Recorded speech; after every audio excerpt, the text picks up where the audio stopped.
নমস্কার, আমি মৌসুমী। শিলালিপিতে আপনাদের সবাইকে স্বাগত জানাই। শোনাচ্ছিলাম সাহিত্যিক প্রফুল্ল রায়ের আবার বাতাস বয়। আজ আমি উপন্যাসের অন্তিম পর্ব পাঠ করব। গল্প পাঠ ভালো লাগলে শেষে একটা লাইক দিয়ে যেতে ভুলবেন না। এখনও যারা আমার চ্যানেলটা সাবস্ক্রাইব করেননি তাদের সকলের কাছে আমার অনুরোধ, প্লিজ আমার চ্যানেলটা সাবস্ক্রাইব করে নেবেন।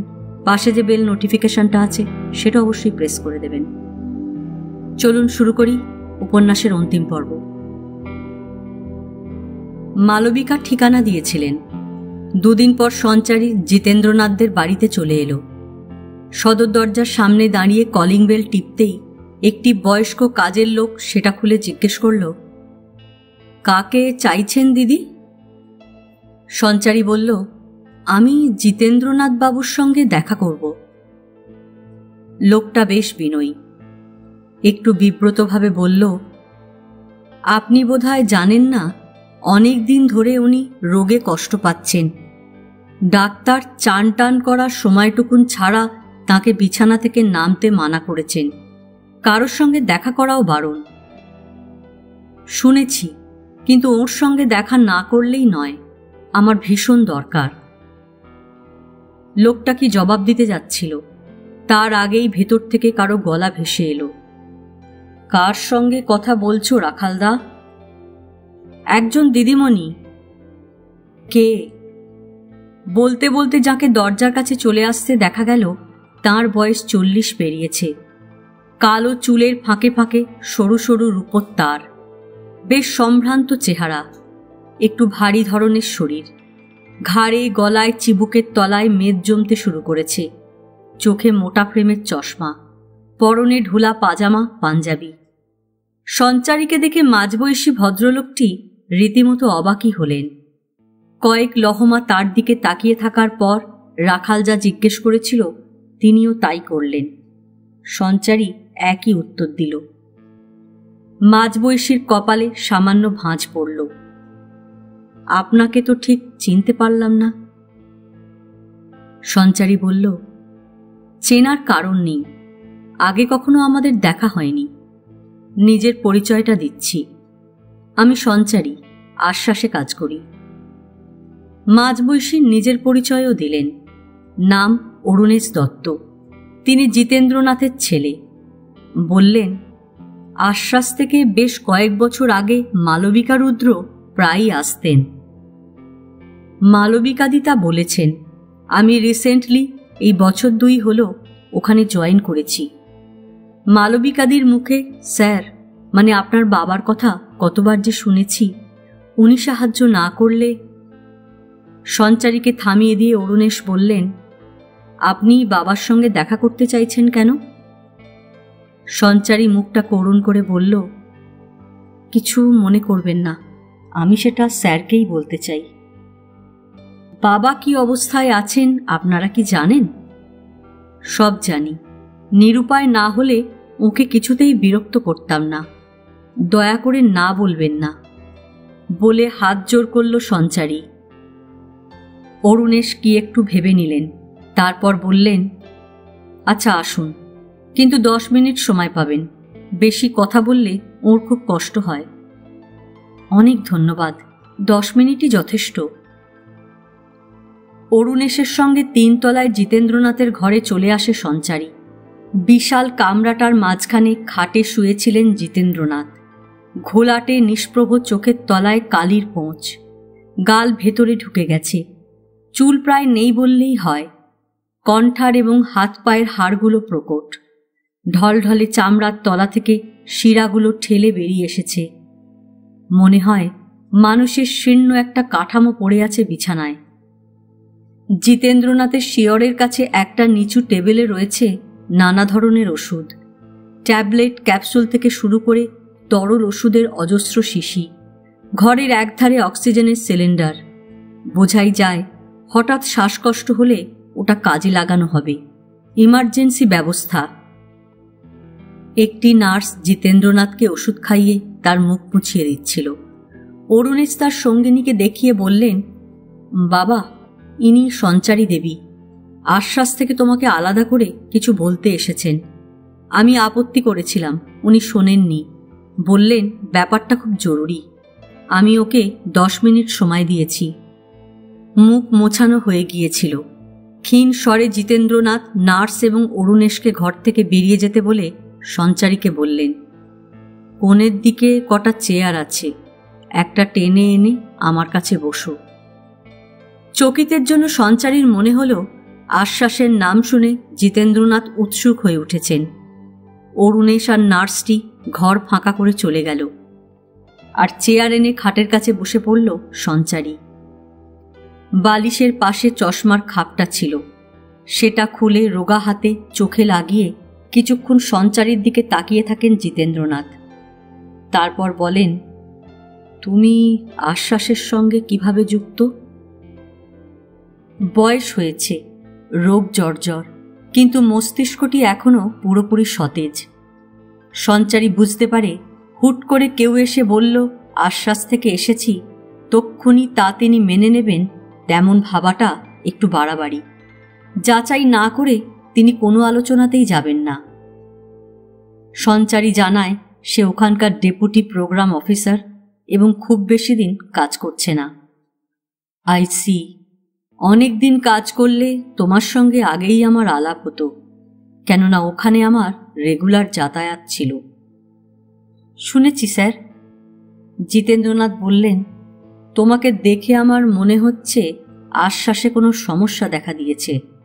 Am I right? সঞ্চারী আস্তে মাথা নাড়ে।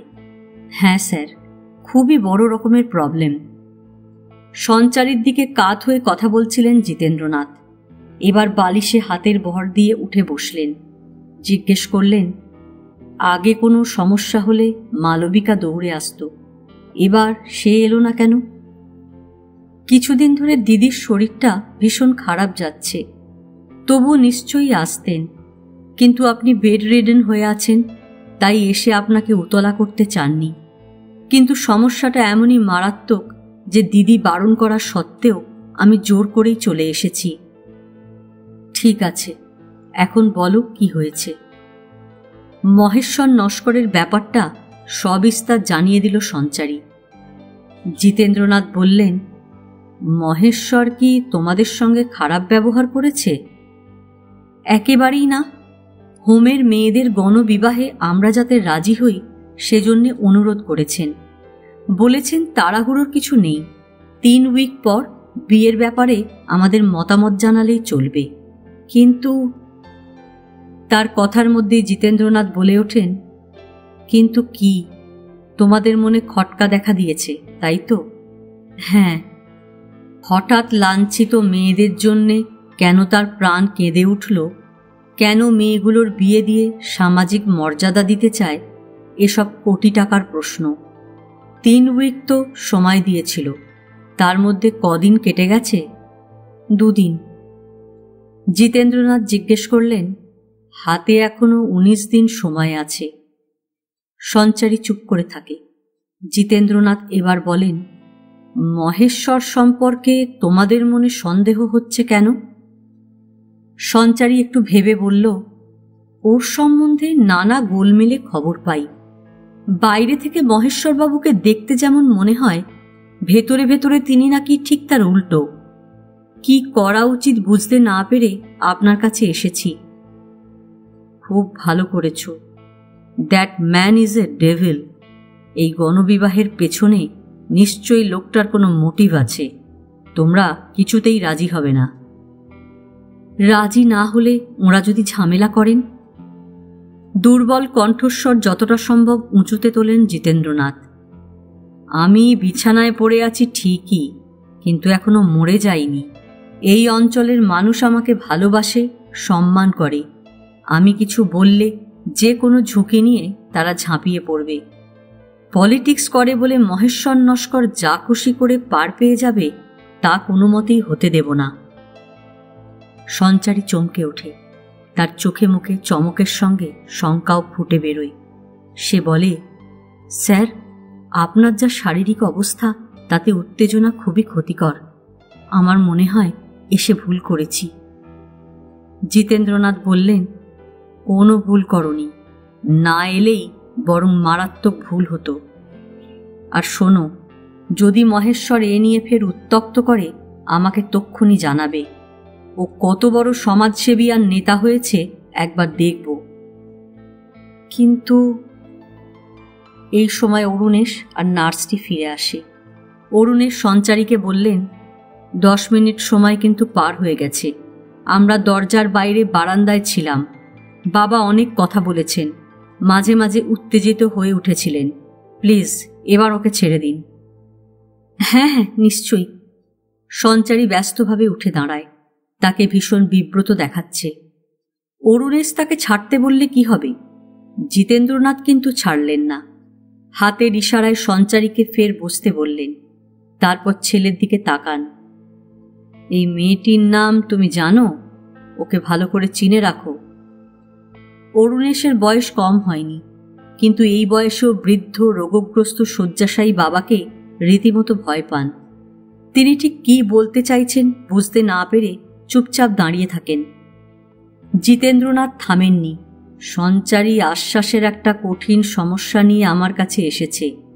আমার ধারণা ওকে ফের আমার কাছে আসতে হবে।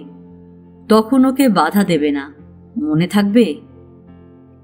নিচু গলায় অরুণেশ উত্তর দিলেন, আগে হ্যাঁ। আর একটা কথা, কেউ যাতে ফোন করে আমার টেনশন না বাড়ায় কিংবা বিরক্ত না করে, এই ওজোর তুলে ফোন সরিয়ে দিয়েছ। ফোনটা এখনই এনে লাগিয়ে দেবে, আর ওটার নাম্বার সঞ্চারীকে লিখে দাও। দেব, শুকনো গলায় বললেন অরুণেশ। ব্যাপারটা যে তার পছন্দ হয়নি মুখ দেখে আঁচ করা যায়। জিতেন্দ্রনাথের চোখ এবার সঞ্চারীর দিকে চলে আসে। বললেন, যখনই দরকার হবে ফোন করো, আর এ বাড়ির দরজা সবসময় তোমার আর মালবিকার জন্য খোলা থাকবে। তেমন বুঝলে চলে আসবে। ছেলেকে বললেন, ওকে রাস্তা অবধি পৌঁছে দিয়ে এসো। এক টুকরো কাগজে এ বাড়ির ফোন নাম্বারটা লিখে সঞ্চারীকে দিয়ে ঘর থেকে বেরিয়ে তার সঙ্গে সিঁড়ি ভেঙে নিঃশব্দে নিচে নেমে এলেন অরুণেশ। চোখের কোণ দিয়ে 2-1 অরুণেশকে লক্ষ্য করল সঞ্চারী। তার মুখটা থমথমে। কারণটা খুবই স্পষ্ট। জিতেন্দ্রনাথের মস্তিষ্কে উটকো টেনশন ঢুকিয়ে দেবার জন্য তিনি খুশি হননি। কোনো রকমে আচ্ছা চলি নমস্কার বলে সে রাস্তায় নেমে পড়ে। মহেশ্বর নস্করকে 3 সপ্তাহ সময় দিয়েছিল সঞ্চারীরা। জিতেন্দ্রনাথের সঙ্গে দেখা করে আসার পর এক একটা দিন কাটছে, আর রক্তচাপ তার সঙ্গে পাল্লা দিয়ে বেড়ে চলেছে তাদের। এর মধ্যে জিতেন্দ্রনাথ নিজে থেকে 2-1 দিন পর পর ফোন করে খবর নিয়েছেন মহেশ্বর নস্কর আশ্বাসে হানা দিয়েছে কিনা। সঞ্চারী এবং মালবিকা দুজনেই বলেছেন, না স্যার। বারবার জিতেন্দ্রনাথ সঞ্চারীদের মনে করিয়ে দিয়েছেন, ও যখনই আসুক বা ফোন করুক, কি বলে তক্ষুনি আমাকে জানাবে। নিশ্চয়ই স্যার। 3 সপ্তাহের পর আরও 4-5 দিন পেরিয়ে গেল, কিন্তু না, মহেশ্বর নস্করের দিক থেকে কোনো রকম সাড়া শব্দ নেই। যে দুর্ভাবনা চাই চাই পাথরের মতো মাথার উপর চেপে বসেছিল সেটা সরে যাচ্ছে। সঞ্চারীদের ধারণা, মহেশ্বর নস্করের মতো ধুরন্ধর লোকেরা হাজার তালে ঘোরে, হয়তো গণবিবাহের চেয়ে অনেক বড় ধান্দার খোঁজ পেয়ে গেছে, আর তাই নিয়ে মেতে উঠেছে। সঞ্চারী এবং মালবিকা মাথা থেকে দুশ্চিন্তা নেমে যাওয়ায় অনেকখানি হালকা বোধ করছিলেন, কিন্তু সেটা যে কত ক্ষণস্থায়ী টের পেতে বেশি সময় লাগল না। আজ অন্য দিনের মতো কাঁটায় কাঁটায় 9:30 অফিসে এসেছিল সঞ্চারী। নানা জায়গায় অনেকগুলো জরুরি ইমেল পাঠাবার ব্যাপার রয়েছে। কম্পিউটারে চোখ রেখে তাই করে যাচ্ছে সে। হঠাৎ করে ডাকে চমকে ওঠে, দিদি। কম্পিউটার স্ক্রিন থেকে চোখ সরাতেই সঞ্চারী দেখতে পেল দরজার বাইরে দাঁড়িয়ে আছে পাপিয়া। সে আশ্বাসের একজন কর্মী। তার মুখটা কেমন যেন ফ্যাকাশে দেখাচ্ছে। কাজে ব্যাঘাত হওয়ায় সঞ্চারী একটু বিরক্ত হল। বলল, কি হয়েছে? সেই লোকটা আবার এসেছে, বর্দি আপনাকে ডাকছেন। কার কথা পাপিয়া বলছে প্রথমটা বুঝতে পারল না সঞ্চারী। জিজ্ঞেস করল, কোন লোকটা? কাঁপা কাঁপা গলায় পাপিয়া বলল, মহেশ্বর নস্কর। মহেশ্বর কি ধরনের মানুষ, কতটা বিপজ্জনক, এই আশ্বাসের প্রতিটি কর্মী খুব ভালোই জানে। এদিকে লাফ দিয়ে উঠে পড়েছে সঞ্চারী। কম্পিউটার বন্ধ করে রুদ্ধশ্বাসে প্রায় ছুটতে ছুটতে মালবিকা রুদ্রের কামরায় চলে আসে।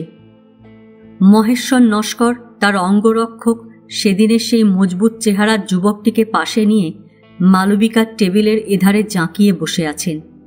সঞ্চারীকে দেখে উঠে দাঁড়ান। তার মুখ জুড়ে চওড়া হাসি ফুটে ওঠে।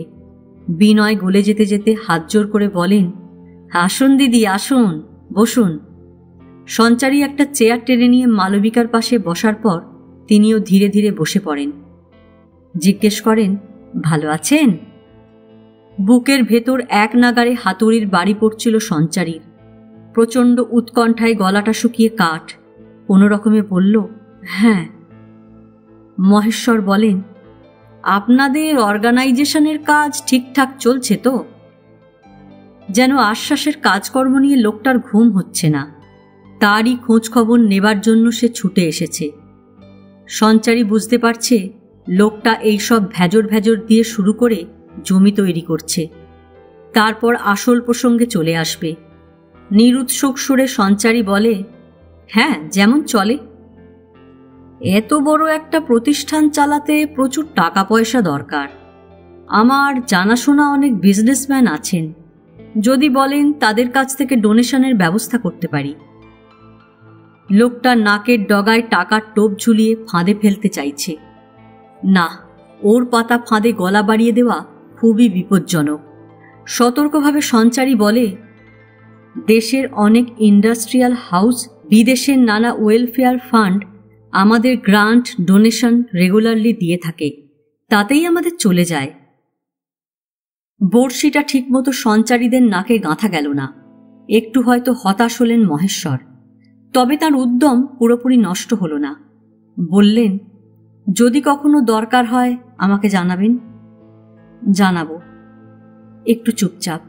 তারপর মহেশ্বর এভাবে শুরু করলেন, দিদি, সেদিন বলে গিয়েছিলাম 3 উইক বাদে আসব, কিন্তু একটা জরুরি কাজে আমাকে কদিনের জন্য নর্থ বেঙ্গলে যেতে হয়েছিল, তাই যোগাযোগ করতে পারিনি।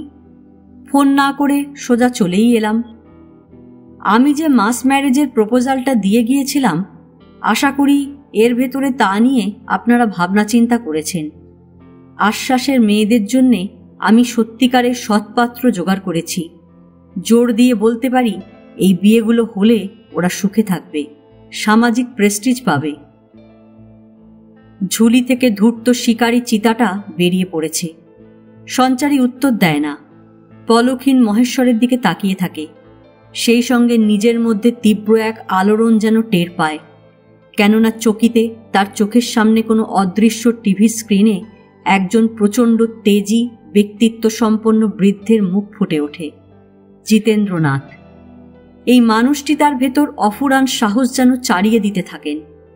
সঞ্চারী অনুভব করে হৃৎপিণ্ডে সেই হাতুড়ির ঘাগুলো আর পড়ছে না, যাবতীয় ত্রাস উধাও হয়ে গেছে। মহেশ্বর বলেই যাচ্ছিলেন, বড়দিদির সঙ্গে বিয়ের বিষয়ে কথা হচ্ছিল। তিনি বললেন, যা বলার আপনিই বলবেন। সঞ্চারী নিজেকে প্রস্তুত করে নেয়। ভেতর থেকে জিতেন্দ্রনাথ কয়েক লহমায় তাকে অদম্য, জেদি, দুঃসাহসী এক যোদ্ধা করে দিয়েছেন। সে বলে, মহেশ্বরবাবু, আমরা নিজেদের মধ্যে আপনার প্রস্তাবটা নিয়ে অনেক আলোচনা করেছি। আপনাকে জানিয়ে দিতে চাই, এই বিয়েতে আমাদের মত নেই। ঘরের ভেতর আচমকা অদ্ভুত এক স্তব্ধতা নেমে আসে। একসময় মহেশ্বর জিজ্ঞেস করেন, কারণটা জানতে পারি? না। না মানে? সঞ্চারী মহেশের দিক থেকে চোখ সরায়নি। বলল, কেনই সিদ্ধান্ত তা নিয়ে কারোকে কোনো কৈফিয়ত দিতে আমরা রাজি নই। সেটা সম্পূর্ণ আমাদের নিজস্ব ব্যাপার। মহেশ্বরের চোখে আগুনের ঝলক দেখা দিয়েই চকিতে মিলিয়ে যায়। তিনি মাথা গরম করেন না, মেজাজটা নিয়ন্ত্রণে রেখে শান্ত গলায় বলেন, ঠিক আছে, কেন আপনারা এমন সিদ্ধান্ত নিয়েছেন সে ব্যাপারে কিছু জানতে চাইছি না, তবে একটা অনুরোধ আছে। বলুন। আপনারা বরং আরও কিছুদিন সময় নিন, 1 মাস 2 মাস, তার বেশি নয় কিন্তু, তাহলে ভালো ছেলেগুলো হাতছাড়া হয়ে যাবে। সঞ্চারী বলল, নতুন করে ভাবাভাবির কিছু নেই। আমরা নানা দিক থেকে আপনার প্রপোজালটা অ্যানালাইজ করে দেখেছি। আশ্বাসের মেয়েদের বিয়ে আমরা দেব না, ওরা অনেক কষ্ট পেয়েছে। নতুন করে প্রবলেম তৈরি হোক তা আমরা চাই না। প্রবলেম হবে এটা ধরে নিচ্ছেন কেন? প্লিজ এ নিয়ে কোনো প্রশ্ন করবেন না, আমাদের নিজেদের মতো থাকতে দিন। এটাই আপনাদের শেষ কথা? সঞ্চারী জবাব দিল না। মহেশ্বর শেষবারের মতো অনুরোধ জানান, এত বড় একটা কাজে হাত দিয়েছি, ওটা নষ্ট হতে দেবেন না। প্লিজ আরেকবার বিবেচনা করুন। সঞ্চারী এবার বলে, আমাদের যা বলার বলে দিয়েছি, এ নিয়ে ডিসিশন চেঞ্জ করার কারণ নেই। দয়া করে আর রিকোয়েস্ট করবেন না। ব্যর্থ হতাশ মহেশ্বর শেষ অবধি তার দাঁত নখ শুদ্ধ আসল চেহারাটা বার করলেন। করাতের মতো কেটে কেটে বললেন, কাজটা কিন্তু ভালো করলেন না সঞ্চারী দিদি, এর ফল আপনাদের ভুগতে হবে। মহেশ্বর তার সঙ্গীকে নিয়ে চলে যাবার পর উদ্বিগ্ন মালবিকা বললেন, লোকটা কিরকম শাসানি দিয়ে গেল দেখলে? আমাদের একটা মহাশত্রু তৈরি হলো। সঞ্চারী ভরসা দেবার সুরে বলল, ভাববেন না বর্দি, আমি স্যারকে এক্ষুনি ফোন করে সব জানাচ্ছি। জিতেন্দ্রনাথের বাড়িতে ফোন করতে ওধার থেকে অরুণেশের গলা ভেসে এলো, কে সঞ্চারী দেবী? ও বাড়িতে ফোন করলে জিতেন্দ্রনাথ নিজেই ধরেন। অবশ্য অরুণেশ তাঁর ঘরে সেই সময় থাকলে তিনিও বাবাকে দেন। ফোনে শুনে শুনে সঞ্চারীর কণ্ঠস্বর চেনা হয়ে গেছে অরুণেশের। সঞ্চারী সাড়া দিলে তিনি বললেন, বাবা বাড়ি নেই। সঞ্চারী অবাক। অসুস্থ বৃদ্ধ মানুষটি, যার নড়াচড়ার শক্তি প্রায় নেই বললেই হয়, তার হঠাৎ কি এমন হলো যে বাড়ির বাইরে যেতে হয়েছে? সে জিজ্ঞেস করে, তিনি কোথায় গেছেন? আপনি তো কদিন ফোন করেননি, তাই জানেন না। কাল দুপুরে বাবার শরীর হঠাৎ খুব খারাপ হয়, তাই নার্সিংহোমে ভর্তি করতে হয়েছে।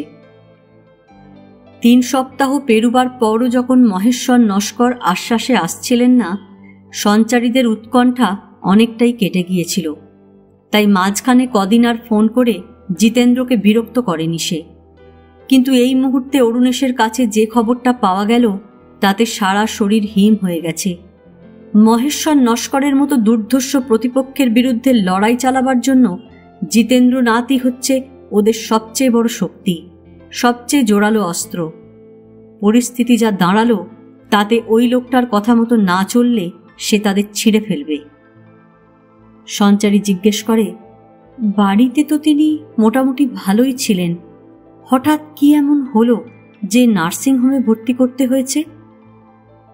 যথেষ্ট বয়স হয়েছে, তার ওপর স্ট্রোক, বাইপাস সার্জারি, শরীর একেবারে ভেঙে গেছে, রেজিস্ট্যান্সের ক্ষমতা নেই, হঠাৎ শ্বাসকষ্ট শুরু হয়েছে। ডাক্তাররা কি বলছেন?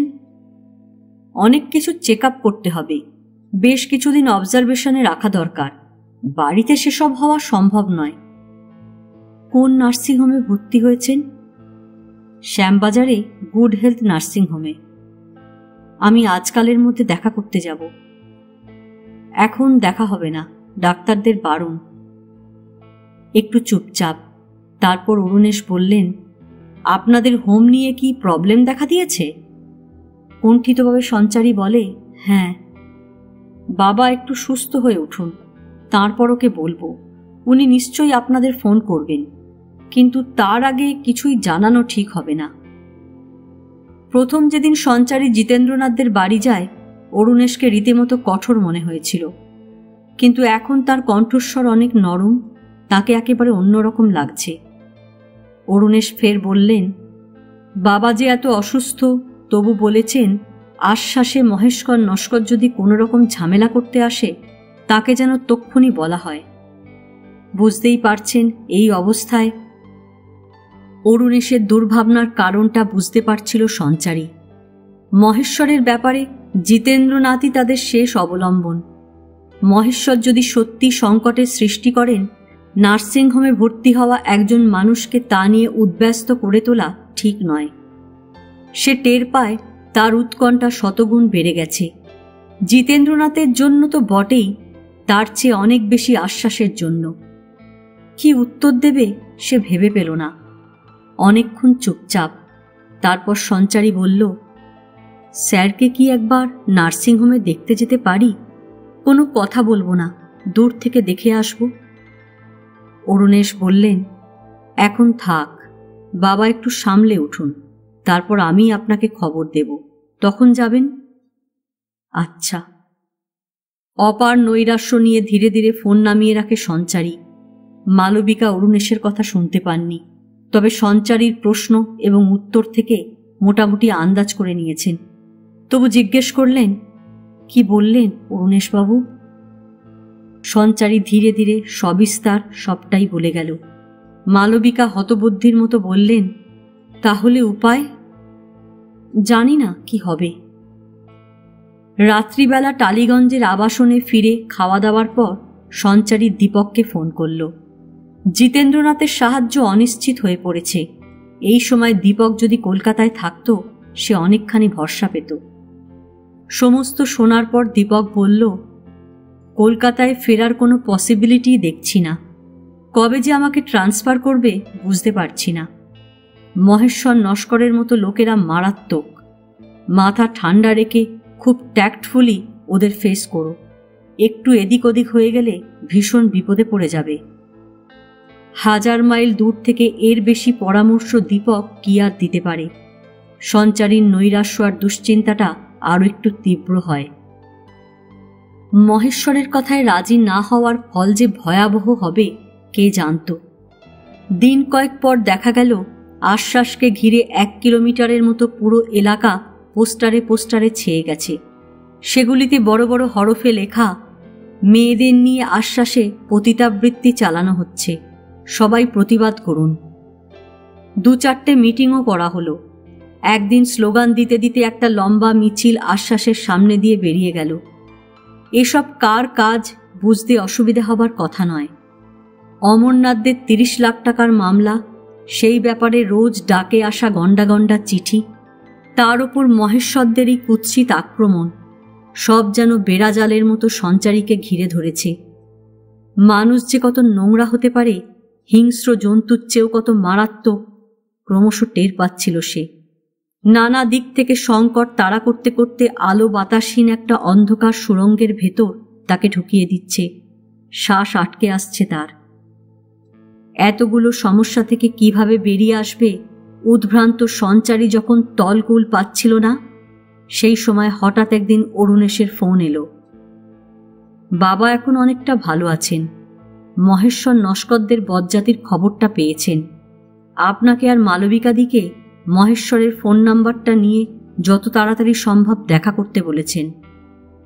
ফোনটা পাওয়ার পর সঞ্চারী স্নায়ুমণ্ডলীতে যেন তড়িৎ প্রবাহ খেলে যায়। সেদিন তারা নার্সিংহোমে গিয়ে জিতেন্দ্রনাথের সঙ্গে তাঁর কেবিনে গিয়ে দেখা করল। জিতেন্দ্রনাথ তাঁর বেডে শুয়েছিলেন। ধীরে ধীরে উঠে বসলেন।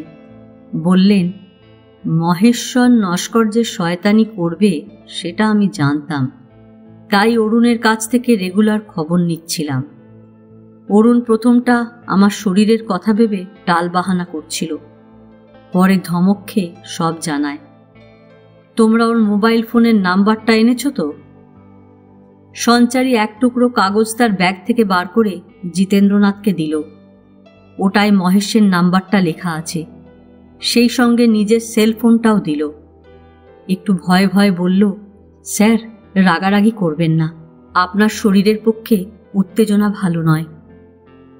উত্তর দিলেন না জিতেন্দ্রনাথ। শান্ত দৃষ্টিতে একবার সঞ্চারীকে দেখে সামান্য হেসে ফোনে মহেশ্বর নস্করকে ধরে ফেললেন। তার মুখ শক্ত হয়ে উঠেছে। নিজের নাম জানিয়ে বললেন, মহেশ্বর, আমি এখনো মরে যাইনি। আশ্বাসের মেয়েদের নিয়ে তুমি কি করতে চাও সব বুঝতে পারছি। আমি আপাতত নার্সিংহোমে আছি। পরশু আমাকে রিলিজ করবে। প্রথমে রথতলা এলাকায় বাড়ি বাড়ি ঘুরে তোমার কীর্তি কাহিনী জানিয়ে দেব। তারপর হাজার হাজার মানুষ নিয়ে মঞ্চ তৈরি করে আশ্বাসের সামনে বসব। তোমার দুষ্কর্মের লিস্ট আমার কাছে আছে, সাধারণ মানুষ তা জেনে যাবে। তুমি হয়তো বন্দুকবাজ পাঠিয়ে দেবে, তাতে লাভ হবে না। মৃত্যুকে আমি ভয় পাই না। যদি নিজের ভালো চাও, আশ্বাসের দিকে হাত বাড়াবে না। 2 দিন তোমাকে সময় দিলাম। এর মধ্যে 4 দিকে যেসব পোস্টার লাগিয়েছ, লোক দিয়ে সমস্ত তুলে ফেলবে। আশা করি আমার কথাগুলো তোমার মর্মে প্রবেশ করেছে। 2 দিন পর দেখা গেল যে কুৎসিত পোস্টারগুলো লাগানো হয়েছিল সব ছিঁড়ে ফেলা হয়েছে। সঞ্চারীদের বিরুদ্ধে স্লোগান আর শোনা যাচ্ছে না, মিছিলও চোখে পড়ছে না। আরও 3 দিন বাদে সকালে অফিস যাবার জন্য রাস্তায় অটোর আশায় সঞ্চারী দাঁড়িয়ে আছে। হঠাৎ একটা মারুতি ওমনি তার পাশে এসে থামে।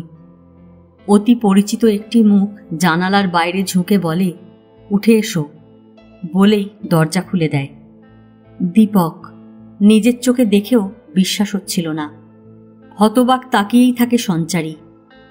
দীপক তাড়া লাগায়, কি হলো, ওঠো। পেছনে গাড়ির লাইন লেগে গেছে। হর্ন দিয়ে দিয়ে কানের পর্দা ফাটিয়ে দিচ্ছে। ঘোরের মধ্যেই ভেতরে ঢুকে পড়ে সঞ্চারী। ফ্রন্ট সিটে দীপকের পাশে বসতে বসতে জিজ্ঞেস করে, তুমি? হ্যাঁ, আমি। ড্রাইভ করতে করতে দীপক বলে, পরশু কলকাতায় আমার ট্রান্সফারের অর্ডার বেরিয়েছে। কাল সন্ধ্যের ফ্লাইটে চলে এসেছি। আজ সকালে উঠেই ছুটে এলাম। ভাবলাম তুমি বেরুবার আগেই তোমাদের ফ্ল্যাটে পৌঁছে যাব। দেখি রাস্তায় দাঁড়িয়ে আছো। সঞ্চারী বলে, তুমি যে ট্রান্সফার হয়ে আসছো আগে জানাওনি তো। আচমকা দেখা করে সারপ্রাইজ দেব বলে। তা কোথায় যাচ্ছিলে, অফিসে?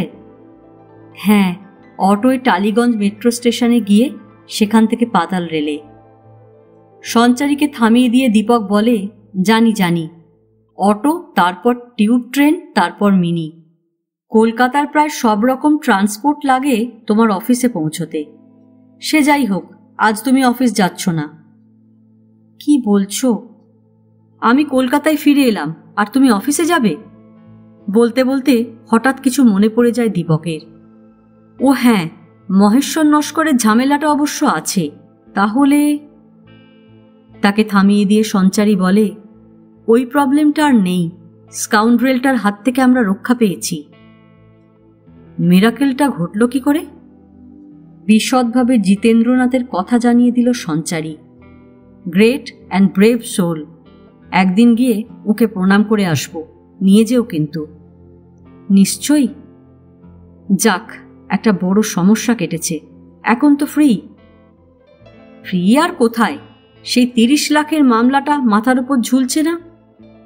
আমি তো এসে গেছি, তোমার লয়ার আছেন, ওদিকটা আমি সামলাবো। Don't worry. বলতে বলতে গলার স্বরটা তরল হয়ে যায় দীপকের। আজ অফিস যাচ্ছ না? মোবাইলে তোমার মালবিকা দিকে সেটা জানিয়ে দাও।